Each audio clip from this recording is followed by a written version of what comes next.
Hello, good morning बच्चों। आप लोगों का क्लास 10th का रिज़ल्ट आ गया है। इसकी आप सबों को बहुत बहुत बधाई। हम लोग लॉकडाउन की वजह से ऑनलाइन क्लास की आवश्यकता पड़ रही है हम लोगों को, क्योंकि लॉकडाउन चल रहा है कंटिन्यू और कोविड-19 का प्रकोप भी दिन प्रतिदिन बढ़ता ही जा रहा है। तो इस वक्त में ज़्यादा ज़रूरी है कि आप लोग अपनी पढ़ाई को कंटिन्यू भी रखें और घर पे भी रहें, बाहर जाने की आपको आवश्यकता नहीं हो। इसलिए हम लोगों ने आप बच्चों के लिए ऑनलाइन क्लासेस कराने का निर्णय लिया है। आप अगर डायरेक्ट लाइव क्लास में जुड़ना चाहते हैं तो हमारा ये मोबाइल नंबर है 9031036687। आप उस पर कॉल कर सकते हैं, आप उस पर डायरेक्ट हमसे बात कर सकते हैं, व्हाट्सएप कर सकते हैं अपना, और उसके हिसाब से फिर आगे हम लोग उस पर देख लेंगे कि लाइव क्लास हम लोग कैसे करेंगे। और दूसरा तरीक़ा ये है कि हम आपके लिए कुछ रिकॉर्डेड वीडियोस को YouTube पे अपलोड करेंगे, जिसके माध्यम से आप अपनी पढ़ाई को कंटिन्यू रख सकते हैं। YouTube पे आप सर्च करेंगे केमिस्ट्री बाय एस रहमान, तो आपको मेरा YouTube चैनल मिल जाएगा। याद रखिएगा, उसमें सिर्फ आपको सर्च करना है chemistry by S Rahman. Chemistry by S Rahman से आप सर्च करेंगे तो मेरा YouTube चैनल, वहाँ जो रिकॉर्डेड वीडियोस है वो आपको मिलेगा। एक के बाद एक आपको सारा का सारा कंटिन्यू मिलता चला जाएगा। आप अपनी पढ़ाई को वहाँ से भी कंटिन्यू जारी रख सकते हैं जब तक कि आपका लॉकडाउन चल रहा है। और इसके लिए आपको ज़रूरी है कि आपके पास कुछ बुक्स होना चाहिए। ये भी ज़रूरी है क्योंकि अभी डेट आपके एडमिशन्स का आ गया है, तो उसमें आपको ये भी डिसाइड करना होता है कि हमको कौन कौन सा सब्जेक्ट रखना है। तो जो भी बच्चे साइंस के हैं वो अगर मैथ्स लेना चाहते हैं तो फिज़िक्स, केमिस्ट्री, मैथ्स, उसके अलावा हिंदी, इंग्लिश। जो बच्चे बायोलॉजी रखेंगे उनका फिज़िक्स, केमिस्ट्री, बायोलॉजी, साथ में हिंदी और इंग्लिश होगा। कुछ ऐसे भी बच्चे हैं जो कि चाहें तो फिज़िक्स, केमिस्ट्री, मैथ्स और बायोलॉजी चारों का चारों सब्जेक्ट एक साथ रख सकते हैं। साथ में उनको भी हिंदी और इंग्लिश की तो एग्ज़ाम कंपलसरी है, वो आपको देनी है। इन्हीं के साथ आपको कुछ बुक्स की भी आवश्यकता पड़ती है और आप पहले ही दिन से ये डिसाइड कर लीजिए कि आपको आगे करना क्या है। अगर कोई बच्चा बायोलॉजी लेकर के पढ़ता है तो उसका अपना एम होता है कि मुझे कल को डॉक्टर बनना है या मेडिकल फील्ड में जाना है। अगर कोई बच्चा मैथमेटिक्स लेकर के पढ़ता है तो उसका अपना एम होता है कि मुझे इंजीनियरिंग के फील्ड में जाना है। मेडिकल का, इंजीनियरिंग का बहुत लार्ज फील्ड है, बहुत लंबा चौड़ा इसका ये है। ऐसा नहीं है कि आप इंजीनियर बन करके बस इंजीनियरिंग तक रुक गए, डॉक्टर बन के डॉक्टर तो रुक गए। आप उसके आगे भी जो चाहे IAS, IPS कर सकते हैं। साइंस का सबसे बड़ा फ़ायदा आपको ये है कि आप जिस फील्ड में जाना चाहें आप बड़े इत्मीनान से जा सकते हैं, जहाँ जाना चाहें। और बाकी किसी भी फील्ड में आपको इस तरीके का ऑप्शन नहीं मिलना है। वो इधर आप आर्ट्स रखें, कॉमर्स रखें, कहीं भी जितना ऑप्शन यहाँ साइंस में आपको मिलना है उतना ऑप्शन कहीं नहीं मिलना है। खैर, अभी से पहले वाले क्लासेस में जो आप लोगों ने पढ़ा है केमिस्ट्री, अब पहले वाली केमिस्ट्री में और अभी के केमिस्ट्री में फ़र्क है। क्योंकि अब आपका जो केमिस्ट्री है वो आगे के सारे क्लासेस के लिए एक बेस को तैयार करने के लिए बनाया गया है। इसका जो फॉर्मेट है वो आगे आपका ग्रेजुएशन, एमएससी, आपका इंजीनियरिंग, मेडिकल, पैरामेडिकल, पॉलिटेक्निक, जहाँ भी जाना है आपको सारे के बेस को बना करके यहाँ +2 का बेस तैयार किया गया है। तो अब आपको डेफिनेटली थोड़ा सा कॉन्शियस होके पढ़ने की आवश्यकता है। सबसे पहली चीज़ तो हम लोग डिस्कस कर लेंगे कि अगर आपको सिर्फ बोर्ड एग्ज़ाम देना है, कौन कौन सी बुक की आवश्यकता आपको होगी। अगर आप जेईई एग्ज़ाम देना चाहते हैं, कौन कौन सी बुक की आवश्यकता आपको होगी। अगर आप मेडिकल का एग्ज़ाम देना चाहते हैं, एम्स में जाना चाहते हैं, किसी भी हिंदुस्तान के या हिंदुस्तान के बाहर के किसी भी मेडिकल कॉलेज में अगर आप पढ़ना चाहते हैं, वहाँ आपको कौन कौन से बुक की आवश्यकता होगी। मतलब ये कि नीट एग्ज़ाम, जेईई एग्ज़ाम और बोर्ड एग्ज़ाम के लिए क्या चीज़ की आवश्यकता है, कौन सी बुक पढ़नी होगी आपको। और जितना हम बताएंगे अगर आप उतना आप करते चले गए तो आप जान लें कि आप 90% प्लस मार्क्स लाएंगे, बशर्ते कि आप उसको पढ़ते चलें, समझते चलें, एक एक काम को करते चलें। तो सबसे पहले आप देख लीजिए कि बोर्ड के लिए 11-12 आइदर वो सीबीएसई बोर्ड हो या आपका बिहार बोर्ड हो, दोनों में से जिस बोर्ड के लिए भी आपको पढ़ना है, तो बोर्ड के लिए जो पढ़ना है आपको, उसके लिए कौन कौन सी बुक चाहिए।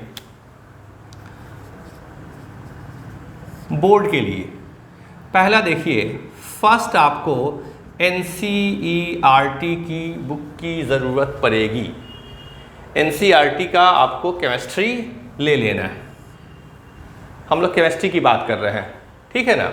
तो एनसीईआरटी का 2 वॉल्यूम में आता है केमिस्ट्री। एनसीईआरटी की केमिस्ट्री आपको लेनी है first and second volume. Clear है।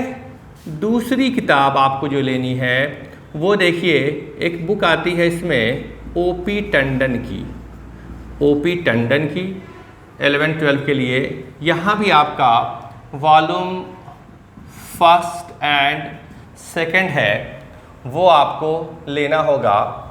याद रखिएगा कि 11-12 के लिए बुक आती है, हम उसकी बात कर रहे हैं।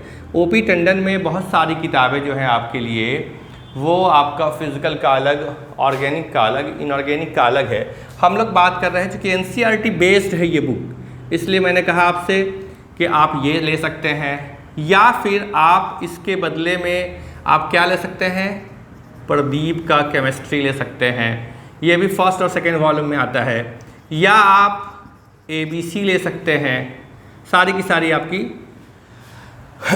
अच्छी किताबें हैं। ओपी टंडन ले लें, प्रदीप ले लें, एबीसी ले लें, आपकी मर्ज़ी है, आप जो चाहें ले लें।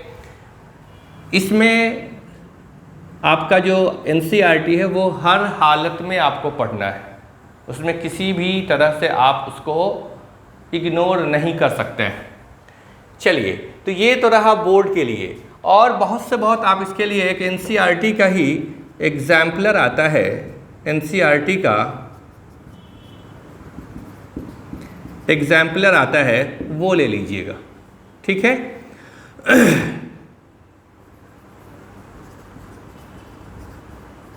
ठीक है ना। तो ये आपका बोर्ड के लिए इसकी आवश्यकता है। अब आप देखिए कि अगर आप चाहते हैं कि हमको नीट का एग्ज़ाम देना है, नीट का एग्ज़ाम देना है, सब पहले दिन से ही डिसाइड कर लेंगे कि हम आगे के लिए क्या हमारा एम है, क्या बेस है, कैसे करना है हमको, ठीक है। हाँ, फिर आगे आप क्लास 12 में जब जाएंगे ना, तो आपको यहाँ पे क्वेश्चन बैंक की आवश्यकता होगी, वो आप ले लीजिएगा बस। 11th क्लास में कोई ज़रूरत नहीं है, क्लास 12 की बात करेंगे हम लोग वहाँ। यहाँ देखिए, नीट के लिए भी अगर आप देखेंगे, दैट मीन्स मेडिकल के लिए अगर आप चाहते हो, तो मेडिकल के लिए ज़रूरी है कि आप क्या करें, सबसे पहली किताब यहाँ एनसीईआरटी की बुक लेनी होगी। जो यहाँ है वही यहाँ है। एनसीईआरटी का केमिस्ट्री आपको दोनों वॉल्यूम ले लेना है 11th क्लास में। चलिए, अब आप देखिए 12 में यहाँ, सॉरी, अगर आप इसके लिए रेफरेंस बुक की बात करेंगे, वही ओपी टंडन या प्रदीप या ABC, तीनों में से कोई एक किताब, NCERT ले लिए, OP टंडन ले लिए, प्रदीप ले लिए, ये सब की सब किताबें जो वहाँ थी वही यहाँ भी है। यहाँ क्या करना है आपको, NCERT का एग्जाम्पलर ले लेना है यहाँ भी। उसके बाद क्या करना है आपको, एक पतली सी ऑब्जेक्टिव की कोई भी किताब, ऑब्जेक्टिव के लिए आपके पास MTG की एक किताब आती है, वो ले सकते हैं आप। चाहें तो दिनेश का आता है, वो ले सकते हैं आप। ठीक है, ये थोड़ी पतली है इसलिए मैंने बताया आपको, आप चाहें आपकी मर्ज़ी है, आप इसके अलावा कोई भी एक ऑब्जेक्टिव की किताब ले सकते हैं। इसके अलावा आपको क्वेश्चन बैंक जो नीट का है, क्वेश्चन बैंक आपको लेना होगा। यही आपको रास्ता बताता है कि जो आप चैप्टर में पढ़ रहे हैं वो सवाल बन रहा है कि नहीं बन रहा है। ये आपका अरिहंत कंपनी का आता है ना, अरिहंत का, तो आप वो या और जिसका आपको इच्छा हो उसकी आप ले सकते हैं। तो ये रहा आपका बोर्ड के लिए, ये हो गया नीट के लिए। लेकिन बोर्ड वाले को भी, मतलब जो नीट वाले हैं उनको भी बोर्ड देना है, तो भाई अपना हम लोग उसी हिसाब से फ्रेम करके सिलेबस को देखते हैं, टाइम पे सिलेबस को पूरा करते हैं। डेफिनेटली बोर्ड एग्ज़ाम के लिए हम लोग फिर से क्या करते हैं, उस वक्त थोड़ा सा वक्त निकाल करके उसको देख लेते हैं। आइए अब आप देख लीजिए कि जेई एग्ज़ाम के लिए क्या करना है आपको। जेई के लिए मतलब इंजीनियरिंग का एग्ज़ाम अगर देना हो, IIT का एग्ज़ाम देना हो, तो उसके अलावा उसके लिए आपको क्या करना है। देखिए वहाँ भी आपको ज़रूरी है कि आप NCERT की किताब को, NCERT की किताब तो मस्ट है आपके लिए। ठीक है, यहाँ भी आपके लिए OP टंडन या प्रदीप या ABC, तीनों में से जो बुक आपको अच्छी लगे आप ले सकते हैं। इसके अलावा NCERT का एग्जाम्पलर तो यहाँ भी चलेगा आपका। NCERT का एग्जाम्पलर तो यहाँ भी लेना है। ऑब्जेक्टिव जो आपका है वो MTG का यहाँ भी लेना है। MTG के अलावा आप जिसका चाहें उसका ले सकते हैं। ठीक है, और फिर क्या करेंगे आप यहाँ पे, क्वेश्चन बैंक, क्वेश्चन बैंक आपको किसका, जेई का आता है 20 साल का, 25 साल का जो आता है वो आप क्वेश्चन बैंक ले लेंगे। ये भी अरिहंत का आता है। तो ये आपका, हाँ इसमें आप कुछ एक्स्ट्रा अगर चाहते हो, ठीक है, इसमें अगर आप जेई वाले बच्चे, चूँकि इन लोगों के लिए सफिशिएंट बुक है, इसके अलावा इनको कहीं कुछ नहीं चाहिए, तो ये अगर आप लोग कुछ एक्स्ट्रा चाहते हो तो आप देख सकते हैं बालाजी ग्रुप की बुक्स। बालाजी पब्लिकेशन है, उसका आपका N अवस्थी की आती है फिजिकल केमिस्ट्री में। ठीक है, और उसका ऑब्जेक्टिव है वो आप देख लीजिए, है ना। MS चौहान का यहाँ पे देखिए फिजिकल के लिए उसका आता है ऑब्जेक्टिव N अवस्थी का है। ऑर्गेनिक के लिए आपका यहाँ आता है MS Chauhan. MS Chauhan JEE वालों के लिए बहुत अच्छी किताब है, तो आप उसको लीजिए। और आप फर्स्ट डे से, वेरी फर्स्ट डे से, एक चीज़ और कि पहला दिन बुक ला करके अगर सारी की सारी किताबों को पलटेंगे आप, तब तो फिर आपको बहुत मुश्किल होना है। आपको जैसे जैसे पढ़ाया जाए, चैप्टर आपका फिनिश हो, उसके अकॉर्डिंग सबसे पहला चीज़ तो ये होता है किसी भी एग्ज़ाम्स के लिए कि आप जो पढ़ रहे हैं उसका आपके पास कंप्लीट नोट्स होना चाहिए। और नोट्स को बनाते चलिए, उसमें से जो कंटेंट आपको लगता हो कि हमको याद रखना चाहिए तभी हम आगे काम कर पाएंगे, वो काम आप साथ साथ करते चलिए। उसके बाद सबसे पहला काम NCERT का जितना सारा क्वेश्चन है उस पर कमांड कर लीजिए। NCERT और ऑब्जेक्ट, यहाँ देखिए एनसीईआरटी एग्जाम्पलर, ये तो आपको एक एनसीईआरटी की बुक को थोड़ा एक्सप्लेन करने के लिए जो कंटेंट की ज़रूरत है तो वह यहाँ से ले सकते हैं, इससे क्वेश्चंस भी कर सकते हैं आप। तो ये आपका सफिशियंट है पढ़ने के लिए, क्योंकि आपके पास वक्त बहुत कम होता है। और ये जब आप इन 3 बुक को अच्छे से कर लेते हैं ना, तो ये ऑटोमेटिकली बनने लगेगा आपसे, ये बनने लगेगा, ठीक है। लेकिन अगर आप ज़्यादा मेहनत करना चाहते हैं, जो जेईई वाले बच्चे हैं, तो वो आप ले सकते हैं, लेके आप इसको अच्छे से कर सकते हैं। क्लियर है?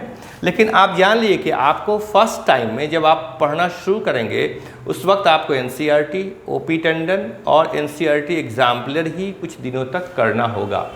जब आप देखें कि मेरा कमांड बनता जा रहा है और हमारे पास वक्त बचता जा रहा है, क्योंकि अगर आपने गलती से भी कोई ऐसा काम किया कि फिज़िक्स की तरफ आपका झुकाव बढ़ गया, केमिस्ट्री की तरफ बढ़ गया, मैथ्स की तरफ बढ़ गया, तो फिर काम नहीं चलना है, फिर आपका कोई भी कंपटीशन एग्ज़ाम जो है, कम्पिटिटिव एग्ज़ाम नहीं निकलना है।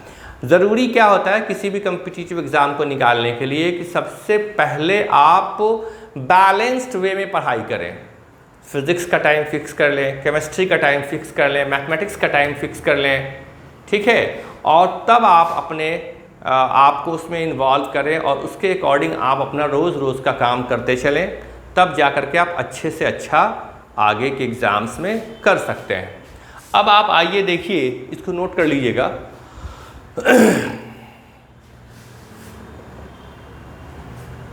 अब आप देखिए कि आपको केमिस्ट्री में पढ़ना क्या क्या है।